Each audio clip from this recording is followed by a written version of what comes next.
I started working at 6 years old. I had a landscaping business doing like 20, 30 lawns a week by 9 years old. Wow. Why is nobody doing this? We went from 1.1 million in Tesla stock to $0 in Tesla stock. There's no boat dealership focusing on electric boats. Can't let perfection stop progress.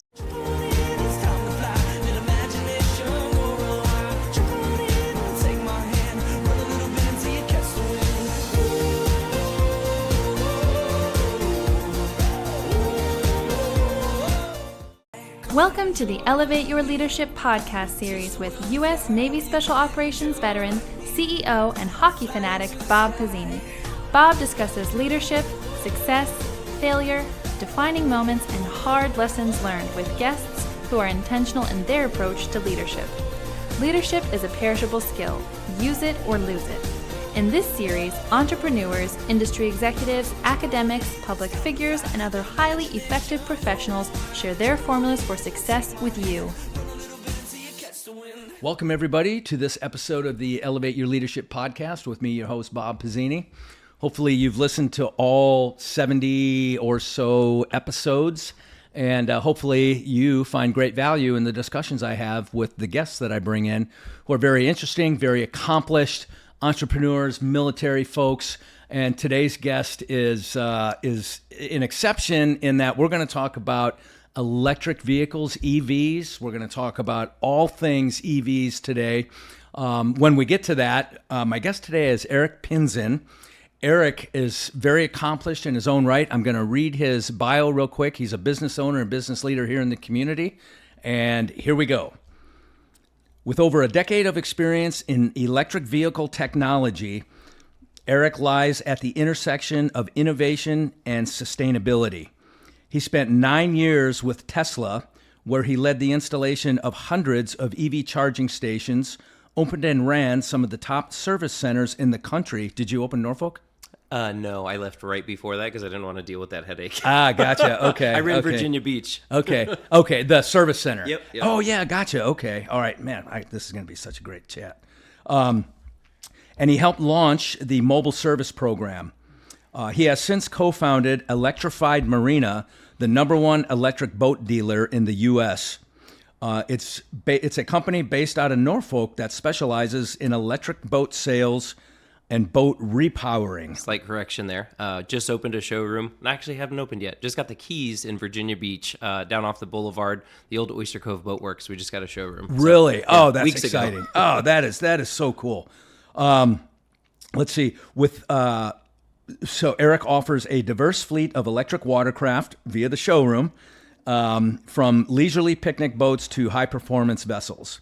Alongside this, he spearheads the transformation of Willoughby Marina, transforming it into one of the world's most sustainable marinas. You'll have to explain that to us.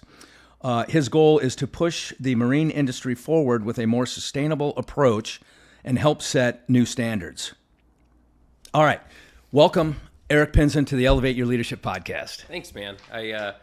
It's funny, I was reminding my wife of what I was going to go do, and she says, "Are you doing another podcast?" And I was like, "Yeah." I was like, "You remember that guy I was impressed with at iFly?" She's like, "Oh, yeah." Because, I don't know, I meet a lot of people. I don't get, super impressed with a lot of people. For me to mention it to the wife. Yeah, you know? yeah, gotcha. And so I reminded her. She's like, "Can't wait to see how it goes." Yeah, good. Well, it's going to be a great discussion, and I remember when we met as well, and obviously I thought, man, super sharp guy, super accomplished kind of personality, but fun as well. You know how to smile, you know how to tell a joke, and so just the kind of discussion I like to have. I like it, man. So very cool. And like always, I like to set the scene and help our listeners get to know how Eric became Eric. And let's start. I always like to start out with where you grew up. Where was that? Long story. So born in San Diego. Parents divorced at 5 years old. Mom remarried. We moved here. Stepdad stationed at Oceana. Ended up, he was working for Northrop Grumman for a while. We lived here for 10 years. So junior year of high school, parents split up again. Back to San Diego, right next to Miramar Base. And so kind of a Navy brat, bouncing back and forth, but not because of relocating. Okay. But yeah, so finished high school in San Diego, tech school in LA, tech school in Jersey, and then ended up back here. Okay. Yeah. So the tech schools in LA and Jersey, what were those? Automotive. Automotive So tech. like a Wyotech UTI kind of school for the first one is a Okay. year long, strictly automotive. And Okay. then 9 months in New Jersey at BMW's headquarters in Woodcliff Lake. Oh, wow. Yeah, Okay. it's like a scholarship program kind of thing. Oh, okay, cool. Since you were kind of divided your upbringing between here and San Diego, do you claim a hometown? Both. I love them both. Okay. If I could do it, I'd be a snowbird and go to both of them, along with probably Florida. But definitely. I literally go to both high school reunions. I've got amazing friends at both places. Oh, that is cool. Yeah, That and is so family cool. at both places. Okay. Did you play sports in high school? Yes. So stepdad was football coach from 6 years old until middle school. Played Okay. a couple years there, and then I stopped in high school. Okay. Wasn't as big as everybody else. It was unfortunate. Yeah. It can be fun, also challenging if your dad's the coach. Yeah. Oh, he kicked my ass. It was good though. He was Yeah. a hard ass to me, Yeah. but that's I literally he's what I owe most of what I've accomplished to. Oh, that's saying a lot. So I coach hockey, and I coached my son all through from 6 years old till he graduated high school. So. Yeah, so he had the fun and the anguish of growing up with a coach dad. Yeah. It was intense though. My dad was a little hardcore. I had to be the last one to finish every at football practice at the end of it. Hey, you're running around the whole thing, and I'd be there with the biggest kid on the team, motivating him. Yeah. So it was different. And then we would do sprints until Eric got tired. He's gonna kick my ass if I get tired. So like it was terrible. It was good though. It taught me a lot. That's cool. Yeah. Well, so that's what I tell. Sometimes if I think that my team needs a real hard skate, I make them skate the lines. Like in the movie Miracle on Ice. Yeah. And I don't say again, but I'll hit the whistle and have them skate the lines. And coach, how long are we going to do this? And I go, until I get tired. Literally, yeah. That's what you say every time. So, any high school jobs? I started working at 6 years old. So 24th Street stage down at the oceanfront, concession stand was next to it. Wow. I was standing on a milk crate working the... That's right here? Yeah, literally. Standing on a milk crate working the till. And I was doing sodas. I got a little taller. I did popcorn and then cotton candy. But my stepdad, my whole life, had 3 jobs. And that was one of them. And so we worked all summer next 24th Street stage. I spent every winter down at Rudy Inlet selling hot chocolate, cookies, and coffee at the Holiday Lights. Yeah. There's like a little hut there. Yeah. So literally every music festival I was working 12, 14-hour days. Like, wow. I grew up, and so that was starting at 6 years old, but I had I had a landscaping business doing like 20, 30 lawns a week by 9 years old. Wow. Was working, and it's interesting though, cause like I started working early, but I missed out a lot on culture. Yeah. I'm very, I lack a lot of knowledge. I'm the worst guy at trivia ever.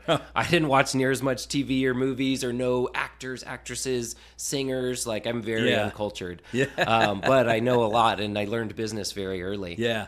By literally 12 years old, I was working at the shack doing Holiday Lights, and I'd be in charge some nights, and I'd have 5 employees down there. We're bringing in a couple $1,000s that night, and I was the one running it. Holy cow. But like, so that all kind of came early, and my parents weren't the best with money. My dad was a workaholic, and my mom had some addiction issues and just terrible with money. I saw bankruptcies happen, and but it taught me what not to do with money. Wow.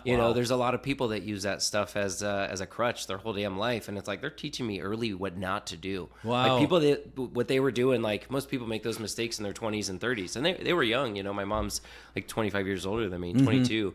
So they were still young, learning stuff, and but it taught me what not to do. I saw they eventually owned that concession business.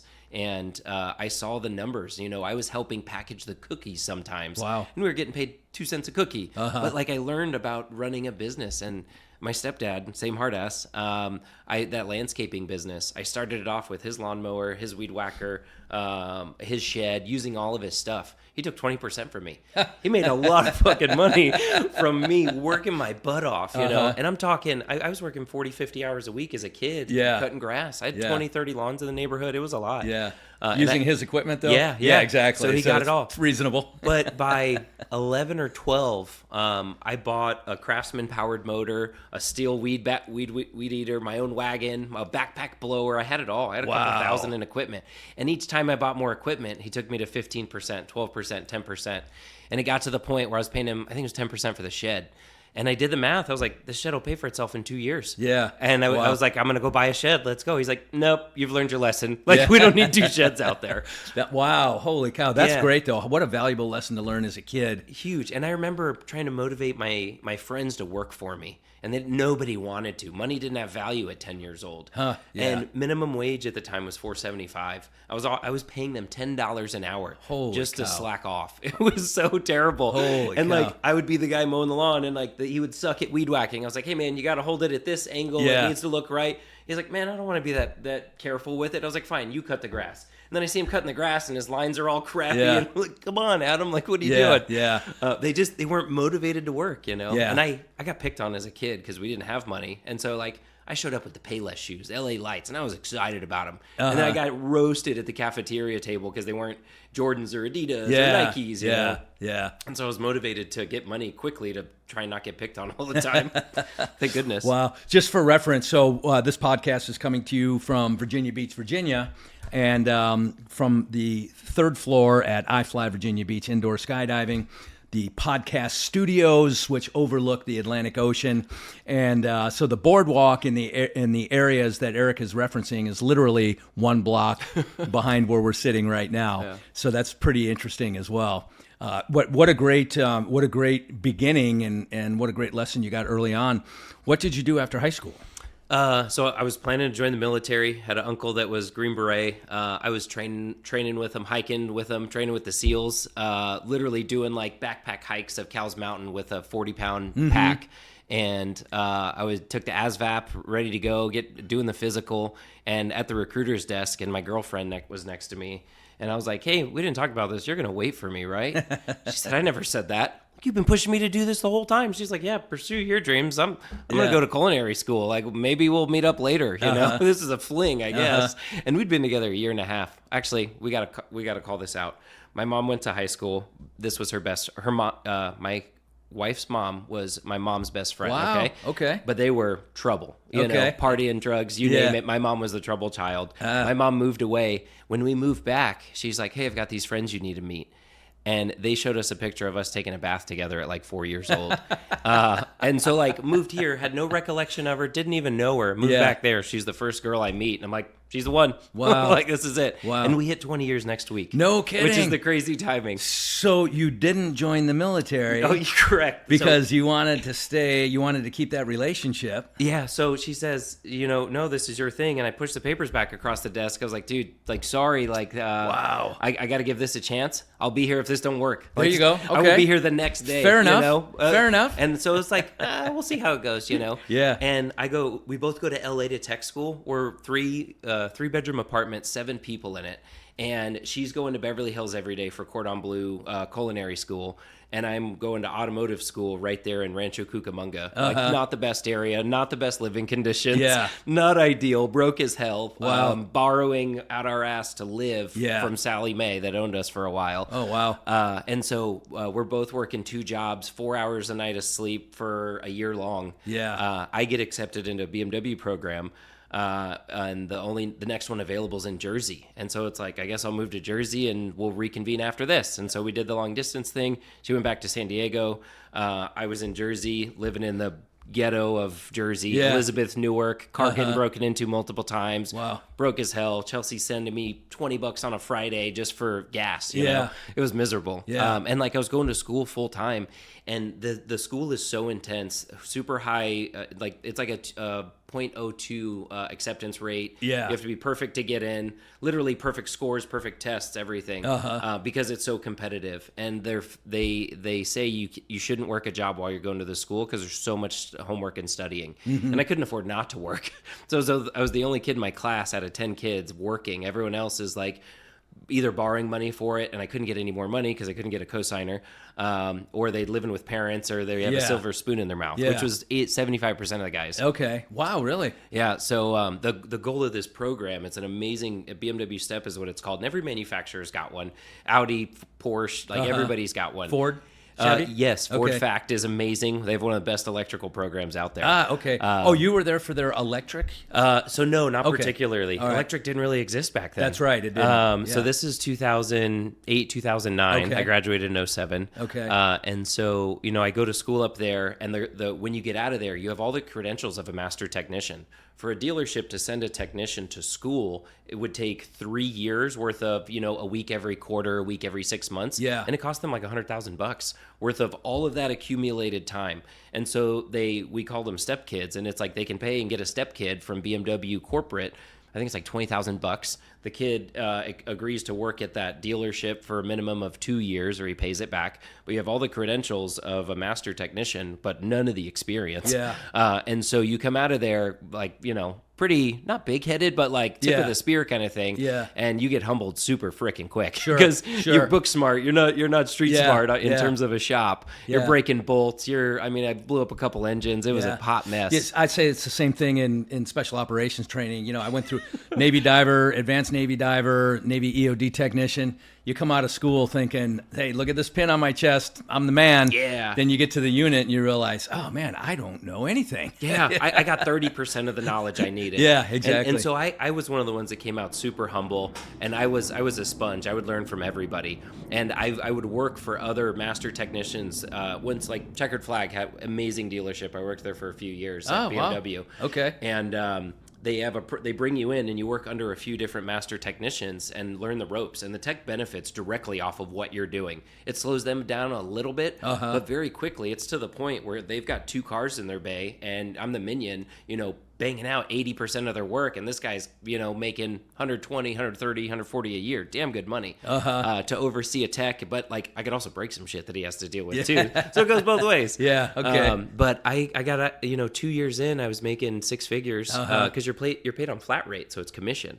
So you eat what you kill. There were weeks I'd make less than minimum wage. There was no guarantee. Wow. And they give you a guarantee in the beginning to like set you off and set you up for success. But I would work. My Chelsea worked nights and weekends. She was a sous chef at the Cavalier Kitchen or Cavalier Golf and Yacht Club. Oh, yeah, okay. So she went to culinary school while I went to automotive. She's still doing the culinary stuff. Okay. And she worked nights and weekends. And so, like, I would get up and I'd be at work at 7 a.m. I'd be right behind the service manager opening the shop. But then I had no reason to get off early. Yeah. So I was there till 7, 8 o'clock every night. So Wow. my average days were 13, 14 hours. But in that 14 hours, I could make 20 to 25 hours. Yeah. I've got 2 bays going, multiple cars going. Yeah. And I cleared 6 figures making like $23 an hour. Holy and cow. they have incentives and bonuses if you hit 50 hours a week, 60 hours Yeah. a week, 70. But it's completely, you eat what you kill. I'd be Yeah. in there first thing in the morning, get the cars that got towed in. I'd clear out the backlog from the day before. Wow, that's so. As a mechanic, and that's what you are. You're a mechanic who specializes in BMW. Yep. But it's a commission scale. 100% commission. Wow. Yeah, it's not like you have a $70,000 base with a 20%, 30%. Right. Yeah, 100% flat rate. Wow. That's most mechanics. That's normal in the automotive industry. And that is industry standard. Wow. Yeah, other than Tesla, Rivian, like most of those guys are salary. And sometimes they like pool hours together, but then you're dependent on the other guys to carry their weight. And like there's usually a couple guys that are they're not hungry for money. Yeah. They may not be as desperate or hungry or Yeah. different stage of life. They're you know? 9 to 5 clock punchers. Right, Yeah. right. So I would say the majority of the automotive dealership world is flat rate based system, and it's not the best system because you're not incentivized to go above and beyond, or you For can sure. lose your ass sometimes. Yeah, So yeah. it creates a very interesting culture. Yeah, no, the commission schedule. So I have 40 employees here at iFly Virginia Beach, and just everybody. I think everybody has some commission opportunity. As they should. Yeah, and some more than others, like the instructors with direct customer interface and all that. But yeah, everybody has commission opportunities, and we promote that. I love that. Same at my company. Everyone's a salesman. I don't care where you are, who you are. You can bring up a conversation about boats, and like it's easy to do. Yeah. Especially if you're hanging out on the water all the time. Yeah. But like there's some boats, and you never know who you're talking to, and I kind of love that part. That's a fact. So what happened after what was your next experience then? So you worked at Checkered Flag, you got Yep. this high level certification, you're living the dream. It's like my career goal, I'm doing it. And then what? So career goal, I hit my second year there, and there's another technician there, Sam. He's like, hey, you're making a shit ton of money. Like, you need to do something with it because you're going to do dumb shit. And he gives me Rich Dad, Poor Dad. Good book. Yeah. Finished it in a weekend, and then Cash Flow Quadrant the next week. Okay, I finished that, and this was a week afterwards, and I told Chelsea, I was like, "Hey, we're gonna buy a rental property every year, and we'll retire at 40." And she's like, "Okay, sounds cool, whatever." And so I'm 21 years old. We buy our first house in the Ocean Lake. Still have it to this day as a little rental. Investment property, or you live there? We went in to live in it. Okay, but like, it was, everyone's like always excited about their first house and like, for sure, it's gonna be great. And like, all I am is crunching the numbers to see how quickly I could turn it into a rental. And I remember on the day our realtor went to take pictures with us, and he's like, "Oh, you don't seem too excited, bud. What's wrong?" I was like, "I'm looking for the next one." Yeah. And like, so I caught the bug early. We bought 3 houses back like year after year, and like back then, 3.5% interest rate on a $250,000 house. Right. I can save that money up. Yeah. You know. And as a mechanic, I was doing good. We still were in a roommate situation, and so our cost of living was lower, and so she was the saver, I was the spender. We were yin and yang. I'm the risky, crazy entrepreneur, and she's the one that keeps me grounded and reined in. She's my underwriter. Yeah, no, that's cool, and that's a great relationship. I'd say my wife and I have a similar relationship. She's very involved with this business. I fly, and she hears all my kooky ideas outside of. Yeah, it's like no. Outside of this, on track. Exactly. So, one of which I'm going to share with you after we hit done recording. Nice. So yeah, because I've got this thing that that I think's brilliant. But okay, so now you're starting to invest in rental property. Are you still at BMW? Yep. We get a couple of them. I'm only at BMW 3-4 years. Okay. And one of my buddies went to Tesla that went through the BMW program. And he was like, hey, this electric car company is going to take over the world. You got to check this shit out. I'm like, no way, man. I rode in a Leaf. I rode in a Prius. I rode in a Volt. Yeah. Those are the only electric stuff out right now. Yeah. You know, the 2009, 2010, I think. I was like, no thanks. Electric's not for me. And now I've got motorcycles. Like, I allowed it straight piped exhaust. Like, I had my first car was an 88 Mustang. I had a Z28 Camaro. Like, I was a car guy. I was at the drag strip Friday nights kind of thing. Motorhead. Right. It was dangerous. Yeah. And I was like, electric's not for me. And he found out I was going to Jersey for training. He's like, hey, I'm in DC. Stop by halfway. If you're not impressed, dinner's on me. I'll get you a hotel if you need it. He said, but if you're impressed, I want your resume. I'm like, yeah, whatever. Okay. And I rode in a Tesla Roadster on K Street. Oh, Roadster. Yeah, right, exactly. 0 to 60 in 3.5 seconds, I think, which isn't as impressive now, but back then, mind-boggling. For sure, mind-boggling, yeah. And I remember we're at the light, and he's like, punch it. And I nailed it. And I was like, ugh, and it kind of scared me. It is. Because it never ridden an electric car before, like the roller coaster status. You know, like the Superman ride. Yeah. And I was like, what the hell? And like, I did it again, and it put a biggest smile on my face. I said, we call that the Tesla grin. I'm like, holy shit, man. Like, and like instantly, I'm like, why am I going to Jersey? Why am I? And I was a BMW fanboy. I was flipping them the whole time. Okay. I was buying one every 3 months. I have owned 20, 25 BMWs, old E30s, E28s, like 10, 20-year-old stuff. And like, I was drinking the Kool-Aid. Absolutely love this stuff. I was part of the car clubs and everything. But in that moment, I lost every ounce of it. It's like BMW doesn't know what they're doing. They're claiming innovation. They're like, getting excited about an X6 and a 7 Series hybrid that did hardly anything. And it's like this tiny little startup company is going to rock their world. And I went to the training and I remember going back to work that Monday. And so what training? It was a training at BMW's headquarters. Oh, BMW. In Jersey. Okay, yeah. not Tesla. No, at this point. And so I get home and I go to work that next week, and I go in and I clock in, and I'm usually excited. Let's see what's going on today. Gonna hype up the guys, and it's like I lost it all, and I was like, I've got to apply for Tesla. This is it. I'm done. And started interviewing right away, but they weren't paying anything. They were so broke. They offered me a job in New York for $19 an hour in downtown Manhattan. Oh wow! And they're like, oh, you can run the store, and I'm like, and at the time, I was looking into them, and it's like, oh, does this have a housing package with it? Is there a stipend for living? What's this 19 all about? Like, is that lunch money? Literally, yeah, literally. And they came back and were like, oh, we're cash. We don't have as much cash, but look at the stock options. At the time, it was 4,000 shares at $12 a share.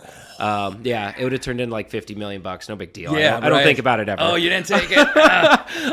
And I said, hey, like this hourly rate's so low. Is there a housing package? No. I was like, well, how am I going to afford to live? And they said, oh, you're going time be working so much time and a half in double time, you won't notice your base pay. And like they told me that in my second call with them, and it's like that's a terrible answer. Like I'm gonna yeah. be working my life away. Yeah. So it doesn't matter. And I was like, sorry, but I can't afford to live there. I've got a three bedroom house on a pond down here. Life is good, you know. And so they okay, we'll let you know. And they tried interviewing me for 3 more locations, and I turned them all down. And then Carl from Tesla reaches out and says, hey, I remember you're a California guy. We need something in San Diego. We're putting the team together. Are you interested? And again, $19 an hour. And the shares went from 4,000 to like 400 because they didn't need technicians as bad. They got their name out there a little. They weren't as desperate. Yeah. And I was like, man, $19 an hour. Like, I guess I could live with my grandma, you know, like we can afford San Diego at those wages. And like, we moved over cross country, mind you, like I'd moved cross country 3 or 4 times now. This was par for the course. Yeah. Right. I have some friends that have helped me move like 8 times. Yeah. They hate me for it. You know exactly where you're stopping along the way. Literally. We did one straight through with a 24-foot box truck in 52 hours, like miserable stuff. Wow. But anyway, so he says, you know, come work at San Diego. I get to San Diego, and it's funny, like, on my way across, they call me and they're like, hey, do you want to delay your start date? Or do you want to work at another location? We're behind schedule on San Diego. And I was like, you know what? I could take off a week or 2. This would be cool to see some family and friends. They're like, well, it's going to be a few months. The lease fell through. Like, what? Like, what am I doing? I've got my house in a 24-foot truck on the way, and like these guys aren't ready. And they're like, oh, do you want to work in Orange County? It'll be like Newport Beach, Costa Mesa area. You know, it's 100 miles. It's if you wanted to commute, we'd pay you, or if you wanted to relocate up there an extended stay. And I said, no, I can commute. No big deal. 100 miles. And I'm thinking like here to Richmond, you know? No big deal. Yeah. And all I had was a motorcycle, and I'd never split lanes before. So I get over there, I'm going to Costa Mesa. My first day, I give myself, it was like 2.5, 3 hours. I left at the wrong time, and I show up a minute late to work. Wow. And my manager at the time, Mark Brooks, he's like, hey man, the same for you. He's like, you can't show up on time on your first day. And I'm like, what are you doing? He's like, you're not going to cut it here. And I was like, dude, give me another chance. I just came from 3 hours from San Diego on my motorcycle. And like, I'd never split lanes. It was terrifying the entire, oh no, that's what it was. I barely split lanes that day because I was kind of scared. And then I realized, holy crap, I'm not going to make it. Started splitting lanes, but those guys are doing 30, 40 miles an hour while the traffic's moving. Like people get hit all the time. Yeah, exactly. And so I was there for like commuting on a motorcycle on a 1975 like BMW motorcycle. Broke down every other week. Like it's tons of problems. But anyway, within a month they were like, hey, we need help at the factory. Are you interested in going to help there? And I'm like, well, I'm not building cars. Like that's not what I got hired for. They said, no, we need technicians to QC them afterwards. It's like, cool. Went up there. So car gets built, goes through quality control, technicians fix it. And so I ended up down there, and they literally shut down service worldwide. Now, this is like Fremont? Or? Yeah, Fremont factory. Okay. And this was, they were using 10% of the factory at that point. It was pitch black through all of it. Wow. They would turn the lights off, and they would turn on as you come. But the problem is, like, we would ride bikes end to end. I'm not sure if you've seen it. It's a mile long. Yeah. It is massive. Wow. So we'd ride bicycles end to end. But sometimes if you're riding too fast, the lights wouldn't turn on fast enough. And I mean, there was guys that got clotheslined by like tripwires and stuff from the old assembly line. Wow. But anyway, we get there. They shut down service in the entire world. Every technician there is like very high caliber. We worked 100-hour weeks, no exaggeration, like 5 hours of sleep a night for a month and a half, 2 months straight. Are you QAing vehicles coming off the line, or are you a technician? What's going on? So they go through quality control, and we get a list. And this is 2012. These are signature cars. This is the very first one Model S is built. They were terrible. Terrible. Like hand-built cars. You know, nothing was streamlined. They had new hardware and new revision numbers of parts every other day. And so they hired these guys to do QC. They operated everything in the car 1,000 times. And they'd be a team of 6 guys, open and shutting everything, rolling up the windows up and down. And so we got a sheet of 19 complaints. This thing's got a wind noise at 52 miles an hour, a rattle at 20 to 30 miles an hour, the seat has a squeak, XYZ. And so it'd go through quality control, and as technicians, we had to fix all those little nitpicky things. They needed to be perfect. Wow. And so I ended up working there for a few months, but it was cool because my best friend who stayed in the hotel room next to me, worked with me 90, 100 hours a week. We shared a car together. Like, you build relationships with those guys. You know it. You lived with them. Yeah, for sure. And so, like, I worked with some guys for 3 months, 4 months while we were there. And we lived at that Fremont. You weren't going home on weekends. Yeah. Like, we'd work a month straight before we get a day off. Okay. Nobody bitched. Elon worked harder than we did. And it was just a different environment. Like, we would be there till midnight, and it's like, shit, we got to get here at 6 a.m. the next day. Wow. And we would do it again. Wow. And it was nonstop. I remember fighting to get the team time off just to do our laundry because we were running out of clothes. No kidding. Yeah. So I got to ask you $1 million question. You just mentioned Elon, right? So did you spend time around Elon Musk? Thankfully, I didn't work for him directly because Okay. he was the most robotic hard ass with zero empathy, sympathy, like nothing. Engineering minded. And so thankfully I never worked directly, but like there would be times we would have meetings and he'd be there. And I ended up seeing him a lot because I was at the Fremont Marriott for a while. I had 5 guys on my company card. So I got platinum status right away. Thought it was going to be super cool. Go eat breakfast on the top floor. Ready to make omelets. Well, Elon was in there half the time. And so it's like, we walked in there one time kind of hungover, and we get in there and he's in there with his kids. I'm like, oh shit, like, what are we doing, man? Let me tuck my shirt in, But he's like, hey guys, like, how we doing down there, And he came to where we were working, I'd say weekly, all the time. But it was always like root cause analysis based. He's got the engineer by the ear and the stamping guy by the ear. And it's like, we have to adjust this point on this hood. What the hell are we doing? And so I worked directly with it was like end of line is what it was called, service engineering. And like, we had to relay stuff to the engineers as fast as possible. Engineer would come, hey, let's try this. But it's like, we were digging into those stuff because they were such high revenue impacting repairs. Wow. So I learned a lot there. We skipped a step where I dropped out of college. I thought I wanted to be an engineer. Okay. And before I went to automotive school, I spent a few months at San Diego Community College. Gotcha. And it was nightmarish. I was pulling my hair out. Okay. So I dropped out, and that's when I went to the automotive school. But so I was working with the engineers, and like I could talk their language. And then talk the technician's language because I'd been in the shop for a bit. Okay. And so we played middleman with service engineering team, and it's like if the engineers wanted to try something new, we would try it on this and see. Sometimes it's high voltage related, sometimes it's infotainment, sometimes it's NVH, and you're trying to get rid of a squeak that is on every single NVH? car. Noise, vibration, harshness. Okay. So any little vibration you feel. NVH, yeah. Yeah, so resonance from an AC compressor was a big problem back then. Wow. But yeah, so did that for a while. Eventually, Tesla's like, hey, San Diego's open. You want to go back? Like, thank God. Yeah. And went back to a shop, and they're chilling, working on 2-3 cars a day. So the absolute most white glove service. The technician is picking up and dropping off the car to them. We're working on site. Like, it is very chill. I loved it. And at one point they pulled us back to the factory. Hey, we need your help again. They literally reconciled all of us and like, here we go, round 2. Wow. So Tesla's expanding. At this time, they've got 8 service centers in the country. Now they have 8 in LA. It's like, exactly. So just to give you an idea how tiny it was. At one point, 2012 and 13, I knew every technician. We were on text message threads together. That's how small it was. Wow. Okay, so how long did that last, and what was next? San Diego for a year. Maryland. We wanted to get back to the East Coast. Couldn't afford San Diego. So they said, we're trying to get something in Virginia Beach. Start at Rockville, Maryland. They need some help. They just opened. So Chelsea moves here. I moved to Maryland. We buy a house down here. She gets pregnant 9 months later. I'm going down every weekend almost. Yeah, to see right. So move her to Maryland. 2 years up there. Helped open Tyson's Corner, Richmond. Wow. At one point, I was like, I want to go back to Virginia Beach. We're spending $50,000 a month on towing cars from up there for simple repairs that could get done on site. Now, are you when you talk about like Richmond and were these strictly service centers or were they dealerships? So Rockville, Maryland, we did new car deliveries and service. No sales. Sales had to go through K Street because of dealer licensing stuff. Oh, yeah, right. And so I got into management there and then helped open the other locations. And I wanted to get back down to Virginia Beach, and the only way to go was back to a technician. Okay. And I kind of preferred it. I was a one-man show, and there's like 2-3 of us in the country at this time. You're a standalone service location that's remote, hundreds of miles away from a service center.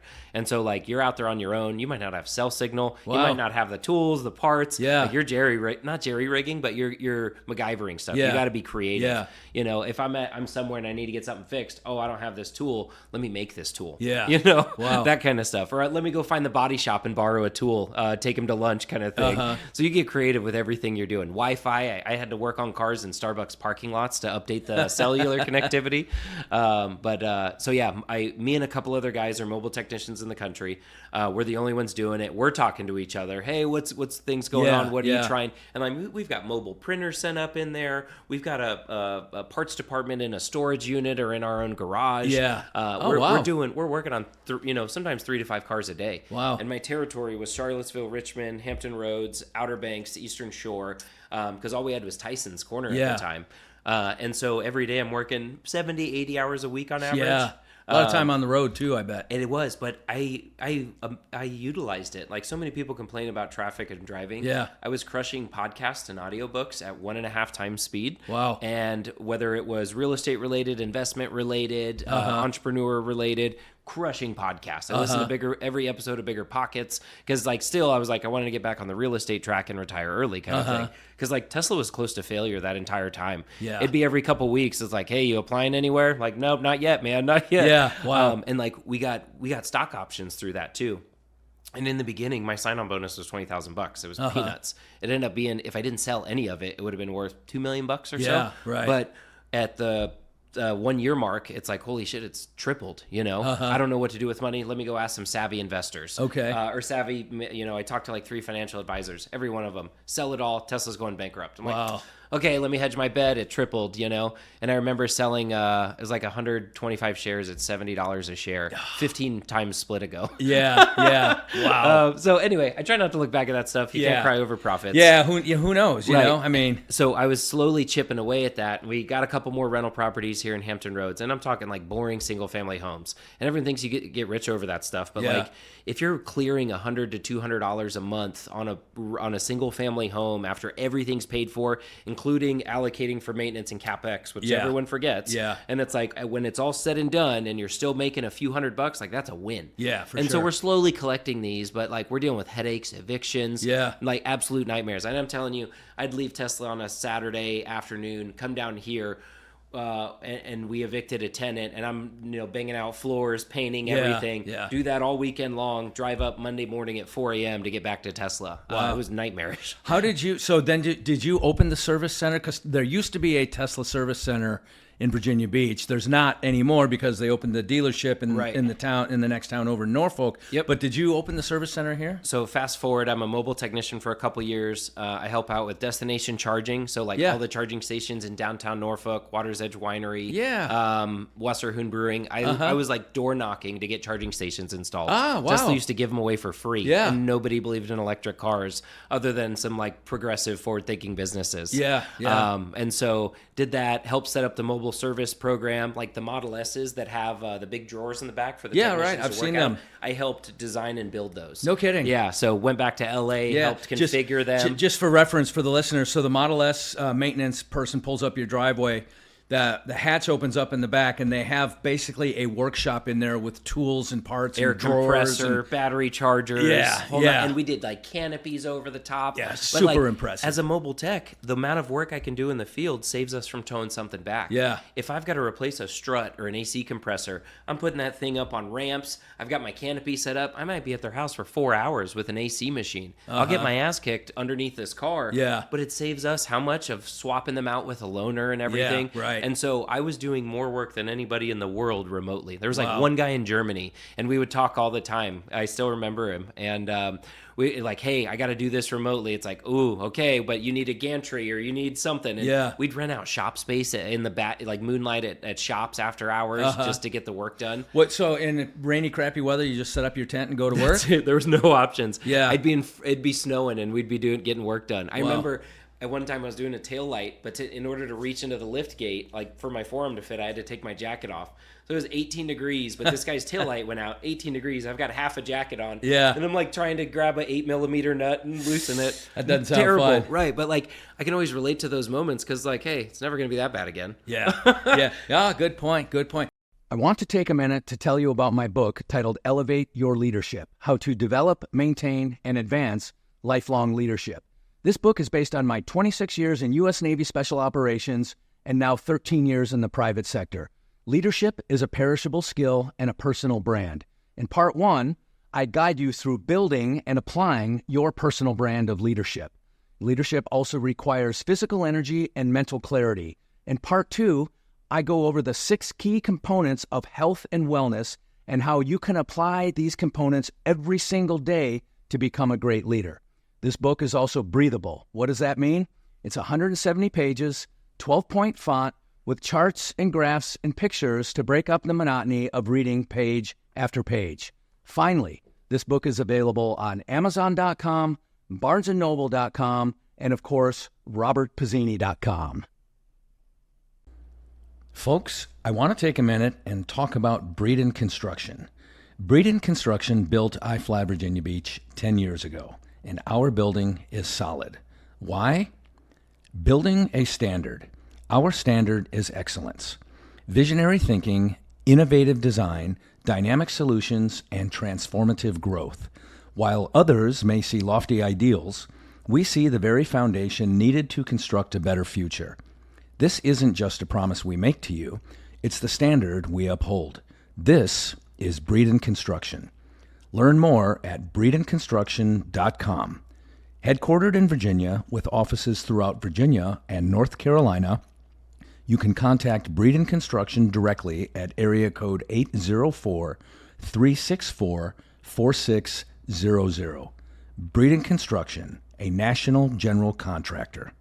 Okay, so then how did you wind up here? Oh yeah, a couple years of that, and then they said finally Virginia Beach is opening, and so I'd hired one other technician. We were getting so busy. We opened up Virginia Beach off Central Drive, amazing location. I had a rock star team. We're number 1 in the country for almost the entire time we were open. Wow! To the point where they were auditing my books because they thought I was cooking the books. Wow! And they were like, you can't be perfect for 6 months straight, Eric. I'm like, hey, we're not perfect, but I handle it perfectly. Yeah, like, yeah. And they came and audited my books, digging through every repair order because they thought we were either changing emails or padding the time in terms of hours. And like, I wasn't even commissioned for being on that efficient stuff. and profitable. I mean, yeah, and maybe not profitable. They didn't care about profits. Okay, it's the metrics they monitored us on was how quickly we turned around cars, customer satisfaction, shop efficiency. Gotcha. They never once in a meeting did we talk about profit margins. Yeah. Okay. We would sometimes look at that as a way to it wasn't a KPI. So in the Navy we call that gun decking. So they thought you were gun decking, meaning you're recording that you did the work, but you didn't really do the work. Right.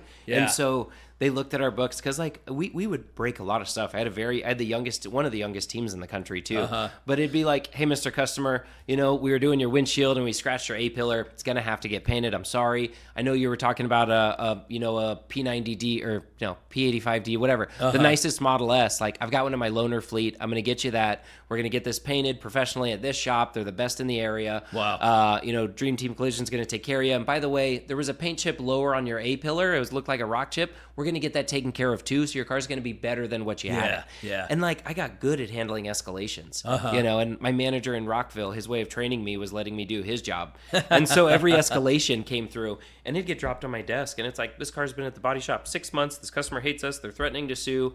Good luck and turn this around. And at the end of it, they'd be an advocate. Wow. And what year did you open the service center in Virginia Beach? 18. And like I'm 25 years old. Yeah. 26 years old. Wow. Yeah. No, I don't know. 28. Yeah. 2018. Holy cow. Yeah. And so Not it's that long ago. me, a couple technicians, parts person.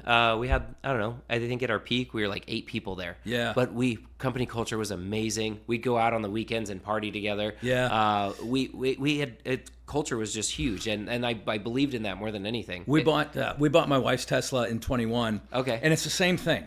Some friends of ours got one, Model Y, and they said, you got to check this out. And this guy's a judge. Oh, right? okay. And his wife is she's a physician assistant, if I recall correctly. And they're like, you got to check this out. And I'm like, okay, cool. So me, the judge, and the physician. Not big car heads, not right, tech heads. Exactly. Yeah. We're in her Model Y. And so she takes we get out on the main road there on Great Neck, and she's like, I'm in the passenger seat, she's in the driver's seat. Here we go. The judge is in the back seat, and she's like, you ready? I go, yeah. She goes, hang on, and she punched it. Yeah. And just like you, the Tesla grin. Yeah. Dude, I was like, what was that? Right. I was floored by it.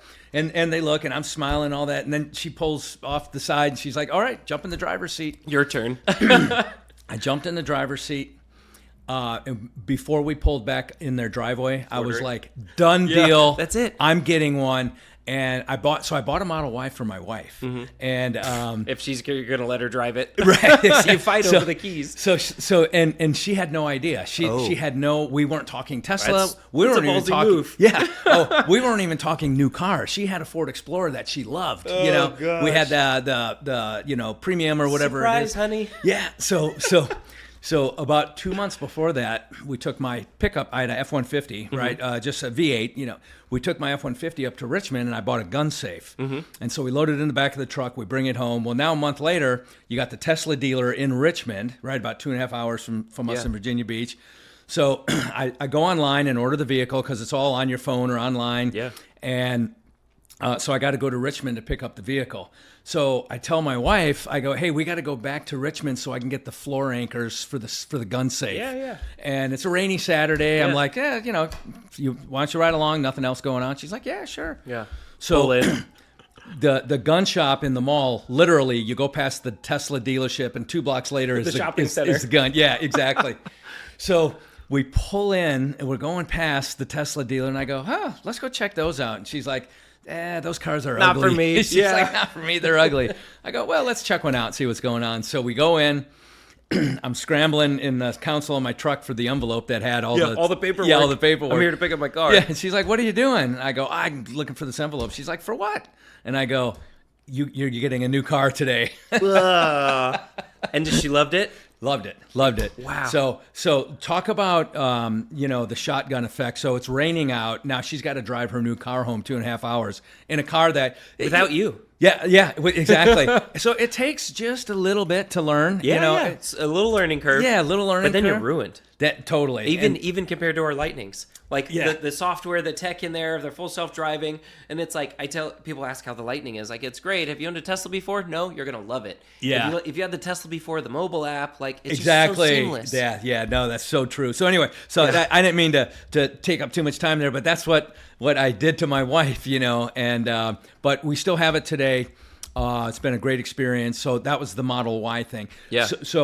But the reason I even thought of that is, as soon as we got it, I went to your service center because I thought you guys had level 3 charging there. Oh, geez. Yeah. We had the 2 wall chargers sitting outside. Yeah, so no big deal. Everything's fine. So I pull in there. Maybe it was you this was 21. I don't know. Yeah, I was there. Okay. I left at the end of 21. Okay, so I pull in, and I didn't really know what level 3 was. I mean, literally, we had the car for maybe a couple of days. Impulse buy. Yeah. No homework. Yeah. So we pull in there, and I'm like, oh, okay. And whoever it was, they go, well, we just have level 2, but you're welcome to plug in out there, Yeah. So I plugged into level 2, sat there for a couple minutes, and figured out what that was all about. How slow it was going to be. Yeah. But a positive experience overall. Nice. And then they went to the dealer in Norfolk, and that's really cool. Okay, so you opened the service center.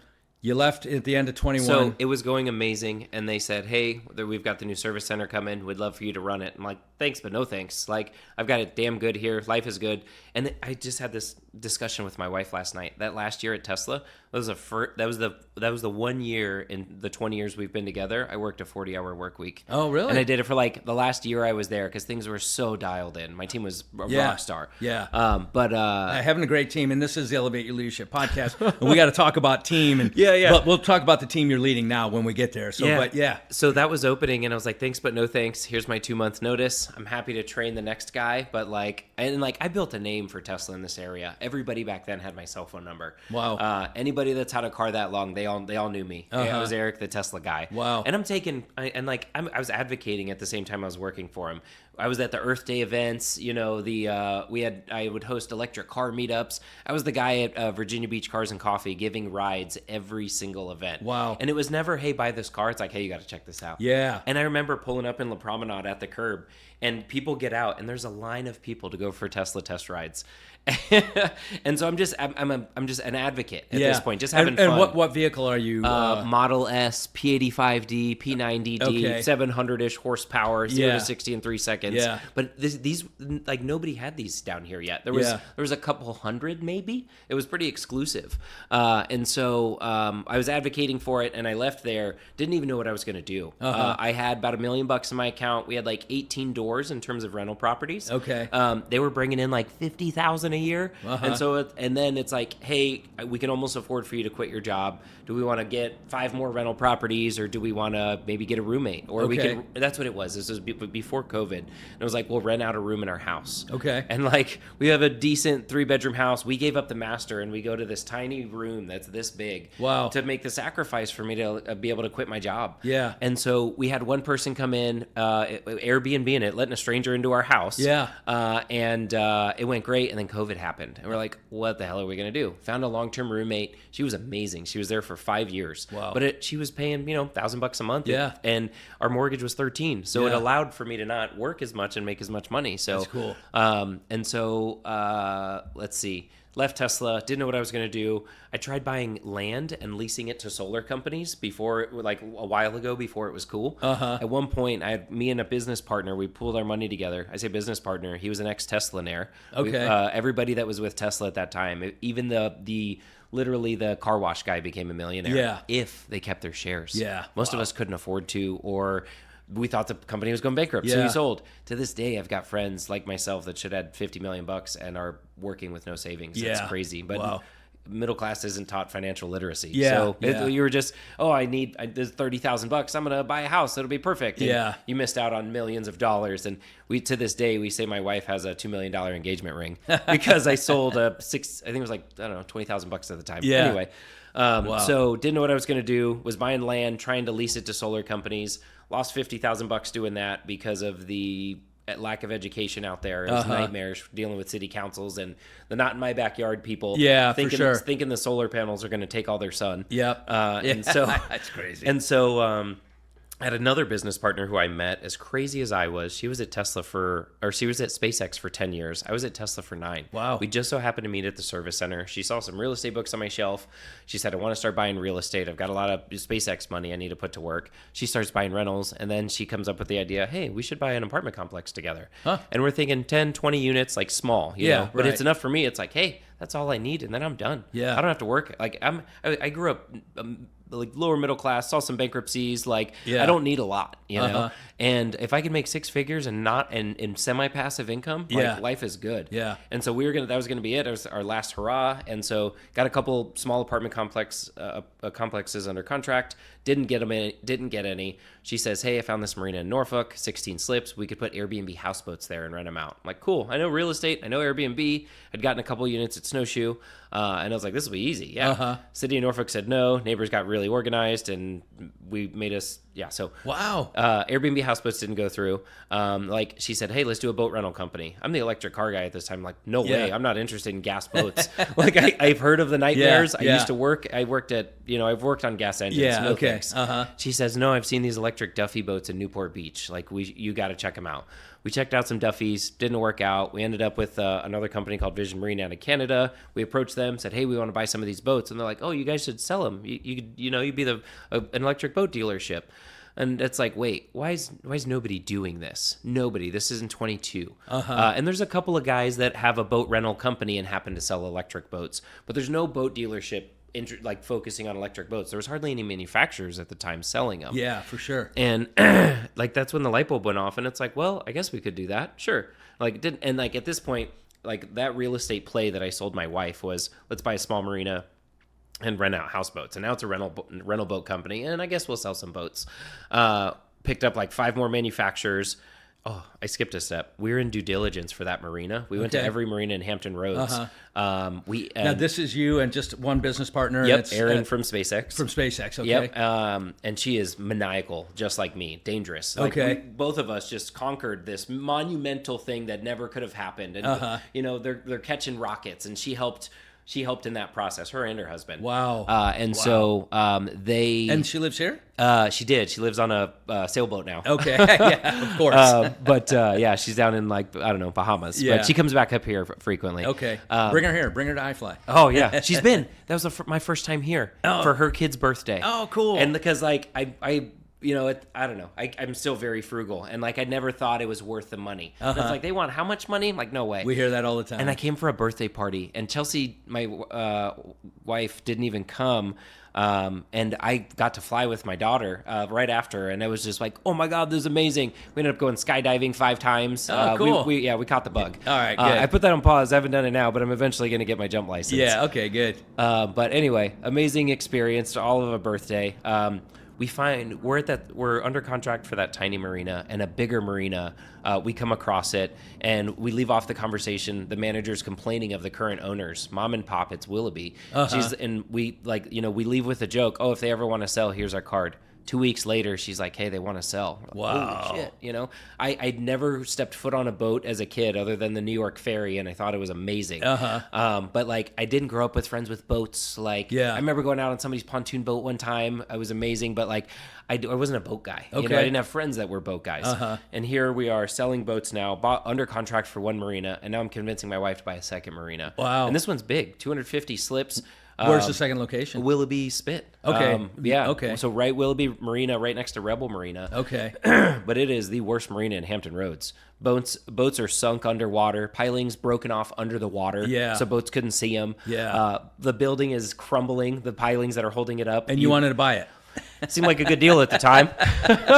And so we go through everything, and it's like we can get an SBA loan, get it. And but at this point, I'm allocating, a couple $100 worth of my Tesla stock for this marina, a couple $100,000 for the boat dealership, and now we're going to do a couple $100,000. So I literally wiped out 1.1 million in Tesla stock in 1 year. Wow. And I convinced my wife we skipped over. I was invested in a plant-based deli for a little bit. Didn't work out. Yeah. We didn't have we took on too much at once. Yeah. And couldn't support the business partner. It didn't work. So that was actually between the solar farms and between the marina. And so we have the deli that whole time, but I'm neglecting it. And we get the second marina. I convinced my wife. I said, let's look at the numbers. It seems like a crazy good deal. Let's get it under contract and see what it's like. And the entrepreneur side of me is like, oh my God, marinas never pop up for sale. Yeah. They're pocket deals. The opportunity is big. We analyzed it, and it's like, hey, this has huge potential, but it needs $10 million. Yeah, it is falling apart. Right. It's a walking liability. I mean, are you building pro forma and going, hey, year 1, year 2, year 3, year 4? Yep. And you're going, are you going, year 1, not great, but I can live with that. Year 2 is looking better. Year 3, it's bleeding money year 1, year 2. We stabilize it year 3. Okay. Hopefully start massive renovations year 4 or 5. Okay. Because wow. the due diligence and planning for a $3 million dock job is a couple years. Yeah, right. We ended up getting it under contract. So picture this. We're under contract for 2 marinas, starting a boat dealership. And I have a family friend that calls me and says, hey, I've worked at the kids' gymnastics gym for a couple years, or 8 years. I love this place. The current owners have 2 locations. They've been here 15 years. They're selling. Are you interested? You're the only business savvy person I know. I don't know what this looks like, but employees get first dibs. And she's like, hey, are you interested? And my wife is next to me when I'm on the phone. She's like, no way, absolutely not. And so I was like, I've never analyzed this kind of membership business before. Let me take a look. And the entrepreneur side of me just wanted to get exposure to that, just so I can see the deal and analyze it and see what's a good buy. Yeah, right. And we see the deal and we see the constraints and the challenges they're dealing with. And it's like, wait, we can fix this. I can fix people. I can fix the staffing problem. We can give some bonuses and stuff. And so we get under contract for 2 more little gyms with them as our partners. It's Virginia Beach, Lansdowne Commons, and then Chesapeake off Hanbury.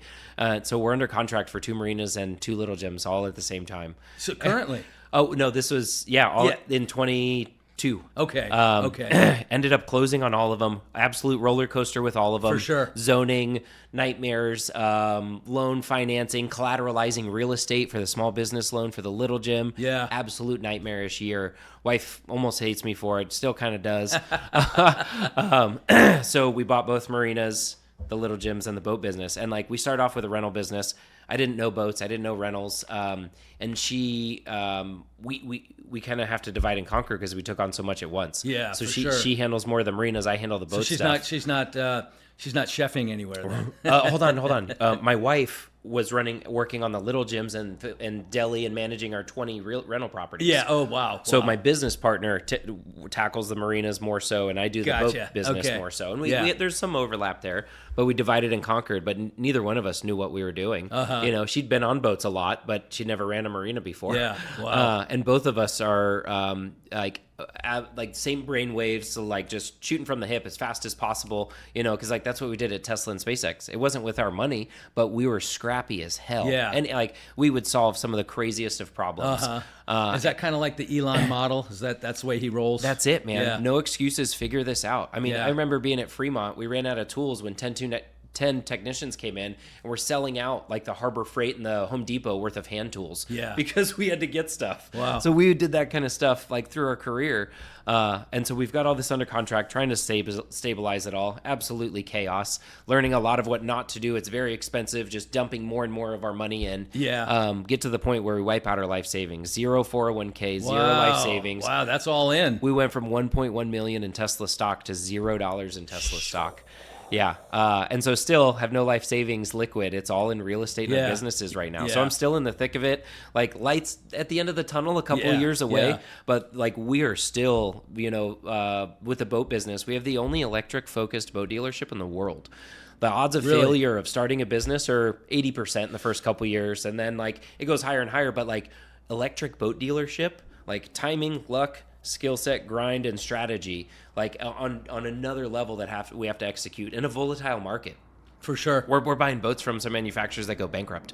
You know, I don't have financing for this stuff. Wow. And so do you have inventory then? You're building inventory? we were trying at the time, but we couldn't qualify for floor plan financing that dealerships get to cover their inventory. Yeah, And so I'm borrowing hundreds of thousands of dollars from friends, from our real estate business, just to keep us afloat. And we're burning hundreds of thousands of dollars. We went to the Miami Boat Show, cost us $50,000, brought some boats, static display. You can't sell an electric boat that you have to experience. Yeah. Imagine trying to buy a Tesla that you never got to drive. Yeah, for sure. Yeah. So like learning a lot of what not to do. Gotcha. Learned a lot of what not to do with rentals. We had limited resources, and it became, do we focus on rentals or sales? Because we can't execute both well. Yeah. In terms of marketing dollars and all of that. Yeah, you know, for electric boats, I know it's different on the water, but just like 0 to 60 in a vehicle in 3.5 or 4 seconds. Yeah, is it similar? It is, man, and it is an absolute blast. Wow. It always starts, you're going off the dock, and people do one of these, and it's like, whoa, like, are we on? Is it going? Like, Yeah. Here we go. And then like they lean over, and like all you hear is the water fouling. You Yeah, know, it's crazy. You don't hear the engine ripping away. Right, 90% Wow. of our motors, like they're underwater or they're so well insulated, but like there's no gear reduction, there's no outdrive on a lot of them. Yeah, So it is silent. There's no combustion chamber creating Thousands of explosion explosions. and Yeah. exhaust. Yeah. So a whole different experience. And same thing with this, like I'd said with the Teslas. I don't care if you're an electric boat buyer, you got to experience at this. Yeah. Because like it'll change your perspective. Because everyone thinks, oh, I enjoy the exhaust, but like when you're on a sunset cruise and everyone's got a beer in their hand and you're cruising down Long Creek and it's sunset and you've got a couple of outboards behind you, like now they've gotten more quiet, but they're still not silent. Yeah, it yeah. still doesn't compare. Yeah, for sure. And then like if you're going low speed, now you've got wind behind you and now you're getting exhaust fumes. You know, like that's For a sure. very real thing. For sure. Do you do rentals then? Not currently? anymore. So we transitioned directly to sales. Okay. I was never a salesman by trade, zero training, and I learned a lot with Tesla supporting their events and sales events, and I thought I wanted to get into sales, but Tesla salesmen got paid shit money because they were so easy to sell. Yeah. So it's funny because I actually dropped an application at Tesla up here to work on the sales floor. Yeah, because it's fun. It's educational. And that's why I wanted to do it. Like I just wanted to work like 1 or 2 days a week and educational, and I just wanted to learn more, get smarter. And anyway, they wanted us they wanted 8 hours on Saturday and 8 hours on Sunday. Ugh. And Consume your weekends every weekend. Yeah. So I couldn't do that. And then they said, then the general manager job here was gapped, so the GM up in Richmond was covering both locations. Yeah. And I was like, GM. Okay. Yeah. That was Anyway. before I fly. No. This was 6 months ago. Oh my gosh. Yeah. Just because. But I was just like, what's that all about? Yeah, right? yeah. Because You're gonna our pick minds, something you up. never. Yeah. So It's in, dangerous. in another life, man. Because I mean, it's intriguing. Yeah. It looks. And so appealing. I take the same approach there that we did here, and it's like, hey, we need to secure charging overnight. We need to analyze your use case, make sure this is a good fit for you and your boating lifestyle. Yeah. And for 80% of the people in Lincoln Bay and Broad Bay that never go past the Lesnar, Exactly. an electric boat is perfect. Exactly, yeah. Like, you look at that map on where they're going, and like, oh, you're gonna go play around for half an hour to an hour, and then you're gonna hang out at the Narrows, Yep. and then you're gonna go to the sandbar, Yeah. and then you're stopping by Chicks or the You're never Porch. hitting open ocean. Right. Yeah. Here's your 12-mile day you just did. Yeah, And it's same exactly. with electric cars. Average person drives 35 Yeah. miles a day. So that seems like an absolutely incredible marketing approach, because I've been in those bays on the water. I see everybody's boats in their backyards. Right. Some of them are like ridiculously like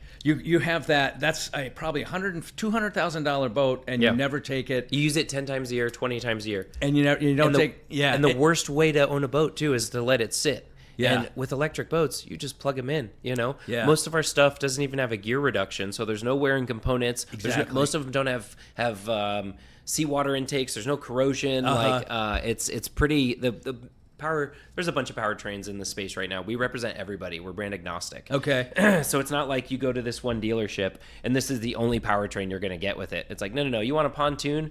Pick your flavor. Here's 8 of them.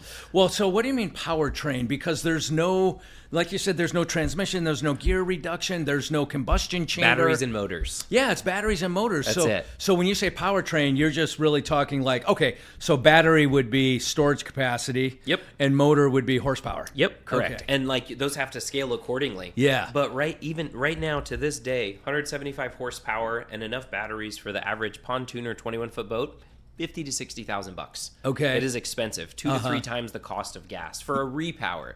Now, if we build those 10 at a time with a certain boat, we get better margins, better efficiency, and now it's more affordable, and the price of the boat kind of absorbs it a little bit. Yeah. So now you end up with a pontoon or a center console that's 15-20% more expensive than a gas boat. Okay. But most people are not financially literate, and they look at the purchase price. Sure. Like that is one part of that equation. For sure. What about your 10% maintenance cost every Yeah. year that you're rolling into that? Yeah. Your winterizations, tune-ups, oil changes, all that stuff. Yep. But And it's the exact same thing with vehicles. that's it, right? Yeah. But also, it's not only the money, but your time. Yeah. Finding that good marine yeah. mechanic, hauling the boat out just to go take it in for them to diagnose something, bringing it back when the part comes in. Yeah. Just the headache. There's a reason so many people buy and sell boats, and there's so many stigmas about it. Yeah. Well, and I'm sure you've heard, the 2 best days in a boat owner's life is, I'll say the first part, you say the second part.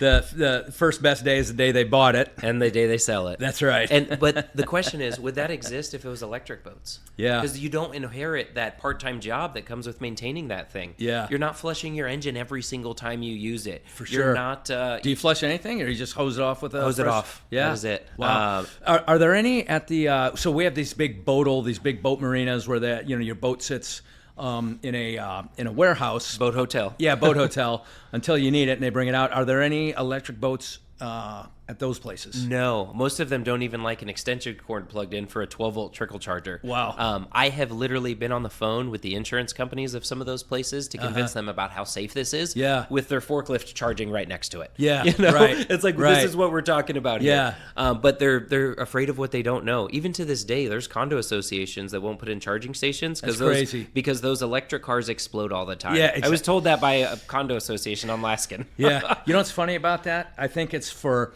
every one electric vehicle fire, there are like 1,800 combustion engine vehicle fires. It's absurd, man. So, yeah. But like people, they look at headlines.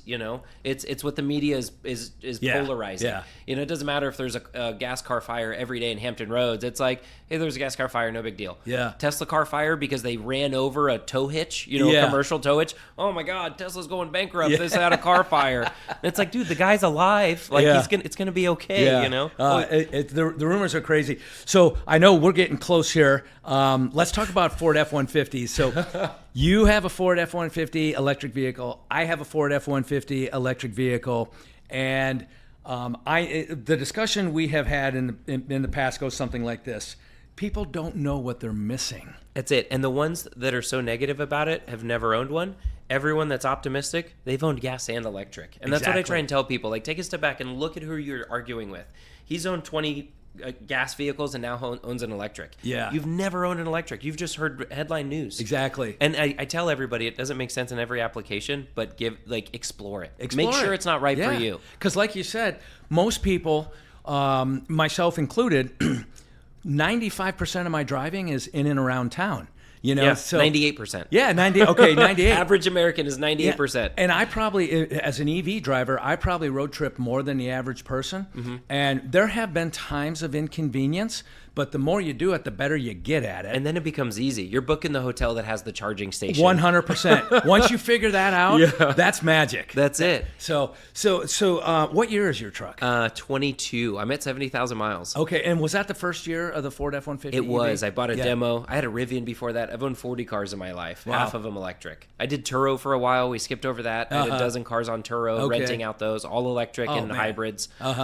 Sold that and bought when COVID peaked, and then bought boats. Okay. But Are you still doing Turo at all? No. Okay. No. Headache and margin isn't Gotcha, there. gotcha. It used to Okay. be. It was good. I Okay. had the first Model X on Turo back in 2017. Wow. Yeah, but so a lot of lessons there with Okay. buying and selling, Yeah. negotiating, strategy, that side of things. Yeah. And so now like we're doing it with boats, and so we do new boat sales, we do repowers. But there's times if I don't have inventory, I'll buy that crappy pontoon on Facebook Marketplace, to put a new deck on it, clean the tunes, put furniture and fencing on it, and put a $8,000 electric powertrain and sell it for $25,000. Wow. And so now I'm finally have access to bigger capital, floor plan lending. Okay. I've got 30 boats on the way right now. Yeah. We're doing electric jet skis. We're doing big repowers. Some of these repowers are $50,000, $100,000 projects. Wow. I've got technicians that travel to these. So we've been to Florida, Arizona, all over, because we're I'm not going to say the most experienced. There's a lot of people doing repowers on like sailboats and commercial stuff that we've done a few of those, but like the average consumer, 5 to, call it 100 horsepower, 150 horsepower. We've got the most exposure in the country because we work with every manufacturer, and we're willing to travel. It's not like, hey, you're bringing the boat to us. Yeah, right. We're going to Boston next week. We're going to That's Michigan. the mobile service that you learned as part of the whole your Tesla experience. Yeah. Exactly. And I've got the most amazing team. Like my lead tech is 20 years retired Navy, retired fire department, boat captains. Yeah. Like the team we're building is freaking rock stars. That's cool. That is but awesome. everybody's there not for the money. They could make a lot of money elsewhere. Yeah. But they all believe in what we're doing. And Yeah, we're literally the biggest catalyst in the electric boat industry right now. No kidding. Wow. With the amount of people we're getting exposure, the amount of boats we're converting, because like repowers are becoming a big part of our business. There's someone that buys a pontoon with a blown engine and they just want to putz around the lake. They might go 20, 25 miles an hour for a little bit, but people don't realize how many small bodies of water that are out there. Yeah. We sell like $50,000, $80,000, $100,000 pontoons to people all the time. They're like 3 miles long, 5 miles long. Like those are there's hundreds of them out there. Okay. So the amount of waterways where electric boats make more sense than gas For sure. are huge. Yeah. And on those smaller bodies of water, like the private side of Lake Anna, there's no marina fuel over there. There's a guy over there with a business delivering fuel to boats because it's such a pain for everybody. Wow. Like those are people we sell electric boats to. You wake up every day to a full charge, just like your truck. Yeah, exactly. No, that is so cool. So back to the truck. Yeah. Yours is a 22. Mine's a 23. You said you've got 70 some odd thousand. Yeah. And have you done a lot of towing? 3 to 4 days a week. Wow. More than above average. And Okay. we've got some boats that are 6,000 to 8,000 pounds. Wow. But most of what we do is local, Yeah, Or yeah. if we're going to, the peninsula. There's times we'll go to Richmond, Yeah. but it can make it to Richmond. And there's times we'll go to DC Metro and I stop at like Fredericksburg, Richmond for a meal. Yeah. And by the time we finish a meal, 30, 45 minutes, we're ready to Exactly. go. Yeah. But past that, that's where my threshold is. And that's Yeah. where it's like, hey, we'll rent a gas truck or take a hybrid because time is money. Yeah. I don't want to stop every 2 hours for a half an hour. That's right. On a long trip. Exactly. And so like that's been my approach through all of this is like grounded down to earth. Most evangelists out there are like, everything needs to be electric. We're going to stop using oil. It's like, you don't know what you're talking about. That's right. You're oblivious. And Yep. so like we stay grounded in like Same zero emissions. Nobody at my company is allowed to use the word zero emissions. Emissions have to come from somewhere. That's right. I don't like the best it'll be is like the owner has a solar on the roof or their boathouse, but short of that, like we might get wind, we might get nuclear if we're lucky. We've got a lot of nuclear here overnight. Yeah. But after that, like you've got natural gas, 20% of the grid supported by coal. But like so, whether it's natural gas or coal, like there's emissions somewhere. Emissions, yeah. It's 90% less. Yeah. You know, so it's a step in the right direction, but it's not perfect. Yeah. And so we take that approach with our marketing, with everybody we talk to. I've gotten kicked off of like pretty tree hugging podcasts before because it's like if you want to reduce your carbon footprint, you wouldn't be recreational boating. Yeah, like that's what it comes down yeah, to. Right. You know, we sell convenience, we sell better boating. Yeah, but it's those people don't like that side of things. Don't get me wrong, you're not polluting the waterway that you're in, but like there's a carbon footprint for that battery, and there's a break even in terms of carbon footprint and how much pollution was caused during that. But it's getting better every year. Our grid's getting cleaner every year. Yeah, and so it's progress. But yeah, you can't let perfection stop progress. Yeah, exactly. That's what I tell people. Yeah, no, that's absolutely right. So my F-150, it's the third one I've owned. I've got about 52,000 miles. Third on F-150. Yeah. Favorite one? Definitely. So yeah, my first two were combustion engine, and both of them were the crew cab, the limited crew cab, right? Yeah. So V8. Most number one selling truck. Number one selling truck, and as much power as you can get in that truck, you know. Yeah. And I absolutely loved them. My last one, which looks a lot, by the way, like my last one was a 2015 or a 2016, I think.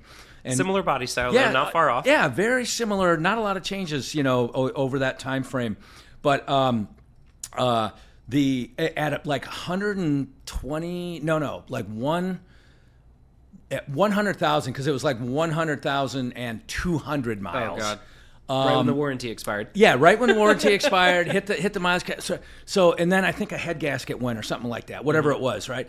And then big repair. This is and then this is when COVID hits. Oh, so the part they needed that's coming from wherever on the ship, right? Intergalactic back order. Yeah, so I was without my primary vehicle for like a month and a half or 2 months, just waiting on a part to get there. Wow. No. So and one of the things that helped convince me, we got my wife's Tesla, and it's like, okay, I'm bought in. This works. Yep. We had her Tesla for a year and a half before. Nice. Yeah, and then I'm you've like, experienced it at that point. A couple of road trips under your belt. Like, exactly. You decided you want another one? Yep. Level 2 charging, level 3 charging, Nice. you know, done it all. And then it's like, okay. So then the F-150 comes out, and it's like, and at the same time, the Cybertruck started taking orders. Yeah. So I'm like, I'm ordering both, whichever one. I did the same thing. Yeah. Whichever one shows up first, Yeah. I'll take it. And if I'm not crazy about it, when the next one becomes available, I'll do That's it. Refundable And- deposit. We'll see how it goes. And I've stuck with the F-150. Absolutely love it. The batteries, I'm sure you track this closer than I do, but like model year 2022, right? They're starting to look at the long-term battery degradation, right? It's been like 4 years.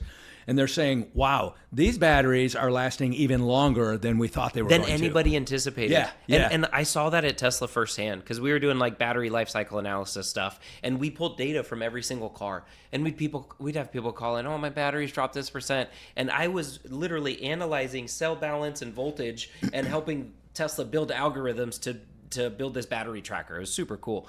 But it's like, dude, you've got 4% degradation in 2 years. This is expected. It's going to go to about 1% per year, and you're not going to notice it. Are you using 330 miles every single day? No, it's a non-issue. Yeah, exactly. It's going to be okay. You're going to get 600 to a million miles out of this thing. Literally. So, it's splitting hairs. And I relate it to like, hey, were you worried about redlining your gas engine, pushing it to the max? And that's what like 100% charging a battery. I do this shit every single day. Yeah. It's like barely moved. I'm not going to own this thing 300,000 miles. Yeah. You know? Yeah, that's right. This is the longest I've ever kept a vehicle, though. I've owned 43, I think. Wow. Had a Rivian before this, dozens of Teslas.